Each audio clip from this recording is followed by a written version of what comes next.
নোয়াখালী এখন বাংলাদেশের সবচেয়ে ধনী জেলা। নোয়াখালীকে বাংলাদেশের দুবাই বললেও ভুল হবে না। কিন্তু কি এমন আছে নোয়াখালীতে যা তাদেরকে শীর্ষ ধনী বানিয়েছে? বিস্তারিত জেনে নেওয়া যাক। কৃষি খাত এবং রেমিটেন্স প্রেরণ, এই দুটি খাতের মাধ্যমেই মূলত নোয়াখালীর অর্থনীতি দিন দিন ফুলে ফেপে উঠছে। কৃষি খাত নোয়াখালীর আঞ্চলিক জিডিপিতে প্রায় 40% অবদান রাখে। এখানকার প্রায় 80% মানুষ প্রত্যক্ষ বা পরোক্ষভাবে কৃষিকাজের সঙ্গে যুক্ত।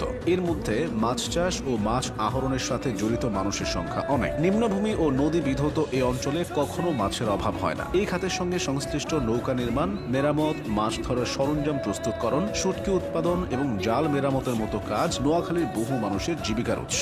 কৃষি খাতে ফসল উৎপাদন বছরে একবার হলেও শীত মৌসুমে নোয়াখালীর দক্ষিণাঞ্চলের বিস্তীর্ণ চরভূমিতে নানা ধরনের শাকসবজি ও ফসলের চাষ হয়। এছাড়া চরাঞ্চল ও দ্বীপগুলোতে গবাদি পশু যেমন গরু, মহিষ, ছাগল, ভেড়া পালনও ব্যাপক লাভজনক। প্রবাসী আয় যে কোনো এলাকার আর্থসামাজিক উন্নয়নে বড় ভূমিকা রাখে। নোয়াখালী এই সুবিধাটা খুব ভালোভাবে নিয়েছে। বিদেশে যেতে হলে উল্লেখযোগ্য পরিমাণ অর্থ বিনিয়োগ করতে হয়। নোয়াখালীর মানুষ যত সহজে বিদেশে যাওয়ার জন্য অর্থ জোগাড় করতে পারেন, অন্য জেলার মানুষের পক্ষে তা জোগাড় করা কষ্টসাধ্য। কর্মসংস্থানের সন্ধানে নোয়াখালীর বিপুল সংখ্যক মানুষ মধ্যপ্রাচ্য, ইউরোপ ও অন্যান্য দেশে অভিবাসী হচ্ছেন। বিদেশে কর্মরত নোয়াখালীবাসীর পাঠানো রেমিটেন্স বাংলাদেশের অর্থনীতিতে ফুয়েল হিসেবে কাজ করছে। রেমিটেন্স প্রেরণের দিক থেকে নোয়াখালী দেশের শীর্ষস্থানীয় জেলাগুলোর মধ্যে অন্যতম।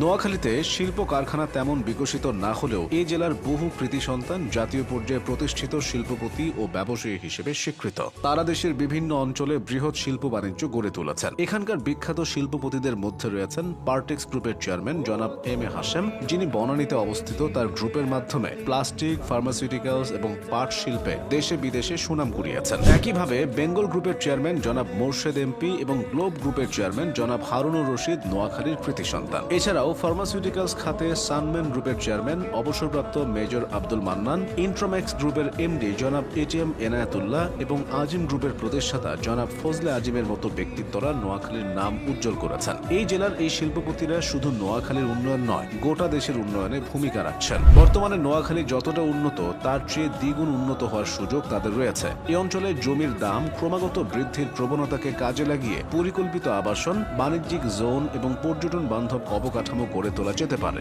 বিশেষ করে নিঝুম দ্বীপের মতো প্রাকৃতিক সম্পদকে ইকো ট্যুরিজমের কেন্দ্রবিন্দু হিসেবে গড়ে তোলা গেলে এটি জাতীয় ও আন্তর্জাতিক পর্যটকদের আকর্ষণের হটস্পটে পরিণত হতে পারে। এছাড়া ম্যানগ্রোভ বনায়ন ও ফ্লোটিং ফার্মিং এর মতো জলবায়ু সহিষ্ণু উদ্যোগ প্রাকৃতিক দুর্যোগ মোকাবিলায় সহায়ক হবে। বিশ্বজুড়ে ছড়িয়ে থাকা নোয়াখালীর প্রবাসী জনশক্তি যে বিপুল পরিমাণ রেমিটেন্স প্রেরণ করেন তা শিল্পায়ন, অ্যাগ্রো প্রসেসিং, ক্ষুদ্র ও মাঝারি উদ্যোগ এবং প্রযুক্তি খাতে বিনিয়োগ করা গেলে স্থানীয় কর্মসংস্থান ও অর্থনীতির বৈচিত্র্য বাড়বে। উদাহরণস্বরূপ মৎস্য খাতে কোল্ড স্টোরেজ, প্রক্রিয়াজাতকরণ শিল্প ও এক্সপোর্ট জোন তৈরি করে বৈদেশিক মুদ্রা আয় বৃদ্ধি করা সম্ভব। এদিকে এখানকার উপকূলীয় অঞ্চলে প্রতি বছর সাগর থেকে জেগে ওঠা নতুন ভূমি কৃষি, মৎস্য চাষ এবং শিল্পায়নের জন্য সুবর্ণ সুযোগ তৈরি করছে। তবে নোয়াখালীর নানান সময় প্রাকৃতিক দুর্যোগের মুখে পড়ে।